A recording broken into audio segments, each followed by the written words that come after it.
Hey everybody, it's Ron from Pick Dawgz, and this is Ron's Rundown. We're going to go over the MLB games scheduled for Friday, July 29th, 2022. Now, if you like what you see, make sure to give this video a big thumbs up and subscribe to our channel. And don't forget to put your baseball picks in the comment section below. Now, if you're looking for my MLB best bets, you can find those at the premium picks tab at pickdawgz.com. Of course, I'm always running my $15 MLB best bet, so check it out at Pickdawgz Premium. Alrighty, here we go. Here are the games for Friday, July 29th. First up, we see the New York Mets taking on the Miami Marlins. We're going to see Chris Bassitt and Sandy Alcantara on the mound for this one. Now, Chris Bassitt has fared a lot better at home than he has on the road this year. Despite his 5-2 record on the road, he has a 4.67 ERA away from home. And I do think the Marlins, a lineup that was able to get to Bassitt last time they faced him, I think they'll be able to score a few runs in this game early on, and that should be enough for Alcantara. We're getting plus money here with one of the best pitchers in the National League this year in Alcantara, a sub-2 ERA, and in 3 of his last 4 outings, he's had double-digit strikeouts, which is pretty impressive, as Alcantara is more of a pitch-to-contact guy. He's a very efficient pitcher on the mound, so if he's adding in those double-digit strikeout performances, that's where he's the most lethal. Chris Bassitt, last time against the Marlins, they lost 5-2, the Mets did, and this is going to be the 4th time that the Marlins have faced Bassitt in the last month or so, so I think the advantage goes to the hitter when you face the team over and over. I like the Marlins here at home, an offense that we're seeing improve a little bit over the week, where we saw them score 7 runs on Thursday afternoon in Cincinnati. I think they get the Bassitt here and get a win at home. Give me the Marlins on the money line. Next up, we see the Baltimore Orioles taking on the Cincinnati Reds. No official lineup for this game, as the Orioles have not announced an official starter. We should see Mike Minor on the mound for Cincinnati. This is a really tough game in my opinion, probably one of my least favorite games on the board. When you look at the Orioles, they haven't been the best against left-handed pitching. They didn't do much against Ryan Yarbrough, a lefty, on Thursday against the Rays. But Mike Minor has just really struggled in 2022. A 1-7 record, a 6.65 ERA. And like we saw in Thursday's afternoon game for the Reds, the bullpen, one of the weaker bullpens in baseball. So I really can't back Cincinnati here. But if the Orioles decide to go with a bullpen game, their bullpen hasn't fared as well on the road as it has at home. And I do think both teams are going to be able to score some runs here, especially at a hitter-friendly ballpark like Great American. The Reds lineup has improved since the beginning of the season. It was one of the weaker lineups in baseball at the beginning of the year, but now pretty solid. They got some guys back from injury. I think they can score some runs here for us to get this total over. So I'm going to take the over in the Orioles-Reds. Next up, we see the Kansas City Royals taking on the New York Yankees. Chris Bubic and Garrett Cole are your starters. Now, Chris Bubic has improved his game from the beginning of the season, but I cannot back him in this spot. He's still not striking out a ton of guys. He does have some issues with the walks and home runs, and the Yankees have just been dominant against left-handed pitching in the last month or so. In 205 plate appearances in the last 30 days, the Yankees have a 964 team OPS against lefties, and they have a 246 isolated power, both number 1 in baseball. They are also number 1 in baseball in walk percentage against lefties in that stretch, and they are not striking out much against lefties. They're in the bottom 10 for the lowest strikeout rate against left-handed pitching. So they are really playing well against lefties offensively, and with their ace on the mound, I think the Yankees get a win and a nice cover here. The Yankees are big favorites here on the money line. I'll lay 1.5 and even 2.5 runs here with the Bombers at home. Next up, we see the Philadelphia Phillies taking on the Pittsburgh Pirates. We're going to see Bailey Falter and Jose Quintana as your starters in this one. Jose Quintana's had much better numbers at home this year than compared to on the road. Quintana overall a 3.7 ERA, but a 2.65 ERA at PNC Park in 2022. And I think he pitches well here against the Philadelphia Phillies lineup that's been pretty inconsistent against left-handed pitching in the last 30 days or so. When you look at Bailey Falter on the other side, he is struggling in 2022, giving up 3 home runs in his last outing against the Cubs, 4 total earned runs in that one, giving up a lot of home runs in general, at least 1 home run allowed in 4 of his last 5 outings, a high 1.45 whip and that 5.18 ERA. The Pittsburgh Pirates are not the best lineup in baseball, that's for sure, but they do have a pretty powerful lineup against right-handed pitching. They're about a league average in the last 30 days in isolated power against righties, so I could see them getting a home run or 2 on Falter, and that might be enough here for Quintana to get the Pittsburgh Pirates a win. We're getting plus money here, so I think the value is on the home dog. Give me Pittsburgh on the money line.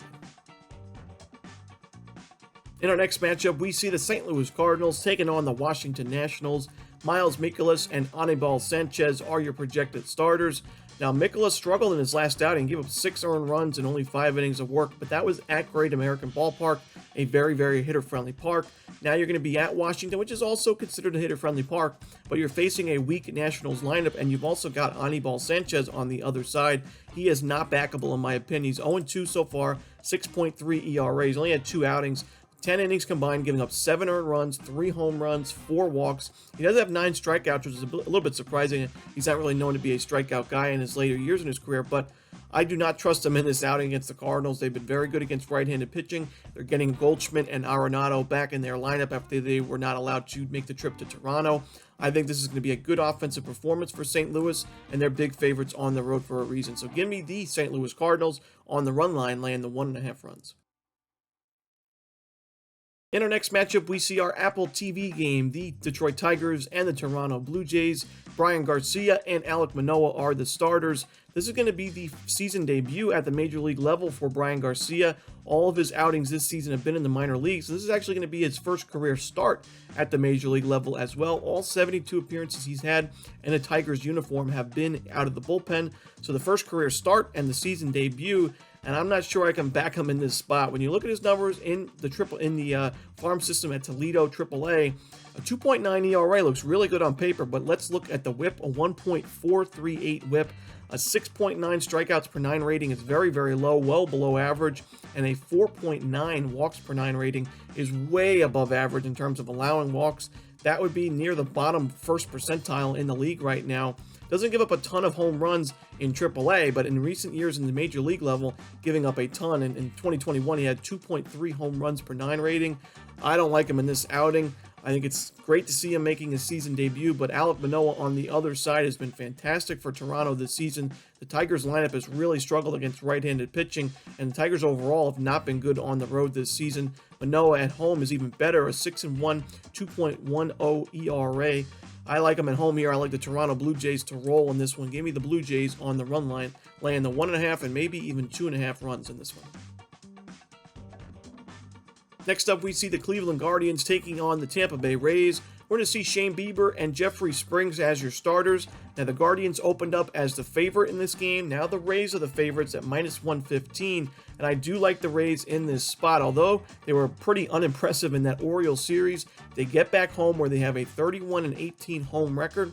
They have a lefty on the mound here, which I think is a great decision for Tampa Bay, as the Guardians have really struggled against lefties all season long. It's kind of a strange thing, but the Guardians, they've done really well against righties, against lefties, one of the worst teams in baseball offensively, and that goes for the last 30 days as well. They're ranked 28th in the league in WRC plus in the last 30 days against left-handed pitching, and in terms of team OPS, 28th as well. I think Springs has a solid outing. Shane Bieber on the other side, he's the ace for Cleveland, but you look at his last outing, gave up 3 home runs, and that's the big thing with Bieber. He has a very bad barrel percentage, average exit velocity, and hard hit percentage. Home runs are always an issue, and they've always been an issue in his career, and I do think a Rays lineup that can hit some home runs against right-handed pitching as of late, I think they'll be able to get to Bieber enough to grab the win at home here. I expect a pretty low-scoring game, but I like the Rays to grab the win in the end at the Trop.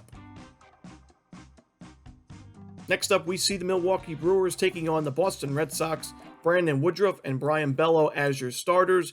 Now, Brian Bello has not had a lot of success at the major league level this year, a 10.5 ERA. Now, he's only had 12 innings of work, but he's given up at least 4 earned runs in each of his first 3 outings of the season. He walks a lot of runners, gives up a ton of base hits, a 2.5 whip right now, and he is a right-handed pitcher, and righties haven't done very well against this Brewers lineup as of late. Brewers number 2 in baseball in team OPS against righties, number 1 in baseball in the last 30 days in isolated power. So I think they can get to Bello here. Brandon Woodruff on the other side pitched really well in his last outing. His ERA is now below 4 on the season. He's able to earn a lot of strikeouts, and although he has struggled on the road this season, I still think he's good enough here, and the Red Sox bullpen has really not looked good as of late. Blew another game on Wednesday night against Cleveland after taking the lead after being down for quite some time in that one. I don't trust this Red Sox bullpen or starting pitcher here. I'm going to take the Milwaukee Brewers on the money line. Next up, we see the Arizona Diamondbacks taking on the Atlanta Braves. Madison Bumgarner and Kyle Wright are your projected starters. Now, in the beginning of the year, the Atlanta Braves were one of the toughest lineups to face when you were pitching a lefty on the mound. But as of late, that's not really the case. When you look at the Atlanta Braves lineup, outside the top 15 in team OPS and WRC plus against lefties in the last month. They're outside the top 20 in isolated power, and they're facing Madison Bumgarner, who's had a roller coaster year, but his ERA is below 4, and he's coming off one of the best starts we've seen from him in recent years. He pitched against the Nationals. He gave up 2 earned runs, but had 9 strikeouts and 9 innings of work and a nice 7-2 Diamondbacks win. And the D-backs overall have won 3 of the last 4 starts that Bumgarner has pitched in. All three of those wins by more than 2 runs. The D-backs offense has done pretty well as of late. They dominated the Giants in that series in Arizona. And when you look at Kyle Wright on the other side, sure, that 12-4 record and that 2.95 ERA looks really good on paper. But let's look at his most recent outings. He's given up at least 1 home run in 4 of his last 5 starts, giving up at least 7 base hits in all of his last 3 starts. And the teams he's faced in that stretch, the Angels, the Nationals, and the Nationals again, not really the toughest of lineups.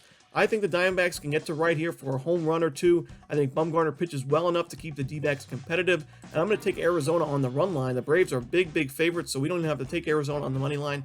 Give me the D-backs plus the 1.5, and I'll sprinkle a little bit on the money line as well. In our next matchup, we see the Oakland Athletics taking on the Chicago White Sox. James Kaprielian and Lance Lynn are your starters. Not my favorite game on the board. These 2 pitchers have been really inconsistent as of late. Lance Lynn was really struggling for Chicago, and then last time out, he was dominant against the Cleveland Guardians. Had a shutout performance through 6 innings of 6 strikeout ball, and you don't really strike out the Guardians very often these days, so very impressive performance. On the other side, James Kaprielian's last 4 outings have been really solid for Oakland. I have been a critic of Kaprielian this year, that's for sure, and his ERA is still pretty high at 4.74 on the season. But you look at his last 4 outings, he's faced some tough teams, the Mariners, the Blue Jays, the Rangers twice. Hasn't really gotten hit too hard in any of those outings. You could say that start against the Rangers on July 12th wasn't his best, gave up 3 earned runs, but not his worst by any means. And I think this is going to be a low-scoring game overall.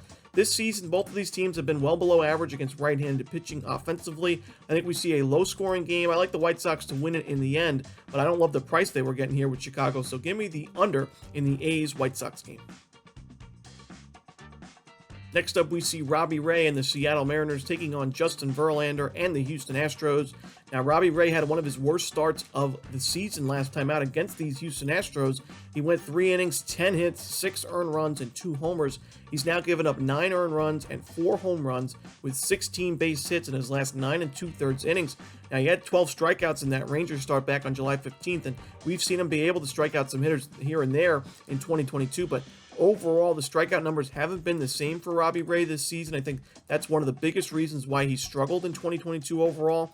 And the Astros, they do not strike out much against left-handed pitching. In the last 30 days, 19.4% strikeout rate, which is ranked 6th lowest in the league right now. So I think the Astros bats can get to Ray again. Justin Verlander, after the All-Star break, has been notoriously very good. And this season, he's been fantastic in general. 13-3 with a 1.86 ERA. He's second in the league in WHIP with a .88 WHIP. 117 strikeouts and 116 innings, so about a strikeout per inning. Just what you want to see, and he's really been striking out a lot more batters as of late. You love to see that as well. He dominated this Mariners lineup back on July 23rd, this last outing, and the last 5 starts for Houston with Verlander on the mound, all wins for the Astros. So I'm going to take the Houston Astros here. I'm going to take them on the money line and lay some on the run line as well. Next up, we see the Los Angeles Dodgers taking on the Colorado Rockies. Julio Urias and Chad Cole are your projected starters. Now, the Rockies have hit left-handed pitching very well in 2022, but when you look at Julio Urias, he has been a winner for Los Angeles as of late. The last 5 starts, the Dodgers have won all 5, and that includes 2 outings against these Rockies. He has pitched well at Coors Field and at home as well. His last 11 1/3 innings against these Rockies, only 4 earned runs allowed, which isn't the best total overall, but against the Rockies at Coors Field, you'll take that all day long. 12 strikeouts in that stretch, only 1 home run allowed, and only 2 walks allowed. So Urias is pitching well against these Rockies. On the other side, Chad Cole really struggling as of late. We're seeing him regress quite a bit in a Rockies uni, a 4.48 ERA now on the year after his ERA was below 3 for quite some time at the beginning of the season. Then it was below 4 for quite a while. Now it's above 4, and he's given up 5 earned runs in 2 of his last 4 starts, and at least 3 earned runs in each of those last 4 outings, and at least 1 home run in each of those last 4 outings as well. Not pitching well on the road, not pitching well at home. I don't think it's going to get any easier here. Although he pitched well against these Dodgers back on June 27th, I don't like his chances here at Coors Field, facing a Dodgers lineup that's just been money against right-handed pitching. this entire season long. So I'm going to take the Los Angeles Dodgers. I'm going to take them on the run line here on the road. Next up, we'd see the Texas Rangers taking on the Los Angeles Angels. Martin Perez and Patrick Sandoval are your starters. Now, the Angels have really struggled against left-handed pitching in 2022, and that goes for the last 30 days as well. They're ranked 29th in the league in team OPS, 27th in isolated power. Now, Martin Perez, his last 2 outings have been very sharp against the A's and the Mariners. He pitched well in the All-Star game as well, but his last 12 innings, only 2 earned runs allowed with 15 strikeouts. I think he pitches well here. The only thing I would have a concern with Texas is their bullpen. If this is a close game late, Texas has a 1 or 2 run lead, I would be very, very worried with that Rangers bullpen. I think it's one of the weaker bullpens in baseball. Now, Mike Trout should be out of the lineup yet again for this one, so I just can't take the Angels here. When you look at how well the Rangers have done against lefties, top 10 in team OPS and isolated power in the last month, and overall this season, very, very good numbers offensively against those left-handed pitchers. Patrick Sandoval's been good, but I don't think he's good enough in this spot. I'm going to take the Rangers here on the money line, but let's hope they score plenty enough early on so that we don't have to sweat out that bullpen.